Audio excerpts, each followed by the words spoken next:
നമസ്കാരം. Raf talk ഫുട്ബോളിലേക്ക് അവർക്കും സ്വാഗതം. നെയ്മർ ജൂനിയറെയും ലയണൽ മെസ്സിയെയും നന്നായിട്ട് അറിയാവുന്നയാളാണ് ലിയാൻഡ്രോ പെരേഡസ്.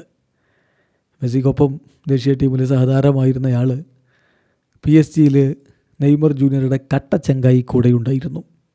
എനിക്ക് ഓർമ്മയില്ല 2021 കോപ്പ അമേരിക്ക വിജയം അർജൻറ്റീന കരസ്ഥമാക്കിയ ശേഷം ലിയോ മെസ്സിയും നെയ്മറും പെരേഡസും മാറക്കാനയിലെ സ്റ്റെപ്പുകളിലിരുന്ന് സംസാരിച്ചത്.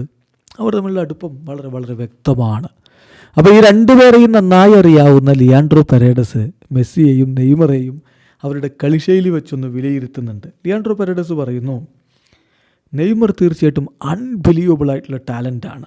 എന്നെ സംബന്ധിച്ചിടത്തോളം അദ്ദേഹം ലിയോ മെസ്സിയിൽ നിന്ന് ഒരു സ്റ്റെപ്പ് മാത്രം അകലെയാണ്. മെസ്സിയോട് അത്രയും അടുത്ത് നിൽക്കുന്നൊരു ടാലൻ്റാണ് നെയ്മർ എന്ന് പറയാം. ഒരു ടീംമേറ്റ് എന്ന നിലയിൽ നമുക്കത് കൃത്യമായിട്ട് സെൻസ് ചെയ്യാൻ പറ്റും. അദ്ദേഹം എതിരാളികളെ ഇട്ട് എങ്ങനെ കളിപ്പിക്കുന്നു എന്നുള്ളത് അത് നോക്കുക. ഡെലിബറേറ്റ്ലി അദ്ദേഹം എതിരാളികളെ മോക്ക് ചെയ്യാൻ വേണ്ടി പലപ്പോഴും നീക്കങ്ങൾ നടത്താറുണ്ട്. നെയ്മർ സീരിയസ് ആയിട്ട് കളിക്കുന്ന സമയത്ത് അദ്ദേഹം അൺസ്റ്റോപ്പബിൾ ആണ്. ആർക്കും അദ്ദേഹത്തെ തടയാൻ പറ്റില്ല. അതേസമയം അദ്ദേഹത്തിന് ഫണ്ണ് വേണമെന്ന് തോന്നുമ്പോൾ അദ്ദേഹം നിങ്ങളെ കളിപ്പിക്കും. അതാണ് നെയ്മറുടെ ഒരു രീതി. ലിയോയുടെ കാര്യം അങ്ങനെയല്ല. ലിയോ എതിരാളികളെ ഡ്രിബിൾ പാസ് ചെയ്തങ്ങ് കടന്നു പോകും. അദ്ദേഹത്തിന് എതിരാളികളെ തോൽപ്പിക്കണം. അതാണ് ലിയോയുടെ രീതി. തീർച്ചയായിട്ടും അത് നെയ്മറിൽ നിന്ന് തീർത്തും വ്യത്യസ്തമാണ്.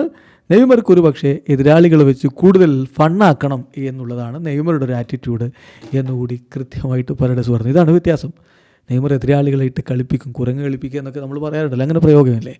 അത്തരത്തിൽ എതിരാളികളെ മോക്ക് ചെയ്ത് കളിക്കാൻ കൂടി ഇഷ്ടപ്പെടുന്ന ആളാണ് നെയ്മർ. മെസ്സി അങ്ങനെയല്ല. മെസ്സി എതിരാളികളെ മറികടന്നങ്ങ് പോകുന്നവരെ തോൽപ്പിക്കുക എന്ന ഉദ്ദേശത്തിൽ തന്നെയാണ്. വീഡിയോ അവസാനിക്കുന്നു. ഫുട്ബോൾ ലോകത്തെ കൂടുതൽ വിശേഷങ്ങളുമായി റാഫ് ടോക്സ് എഴുതാം.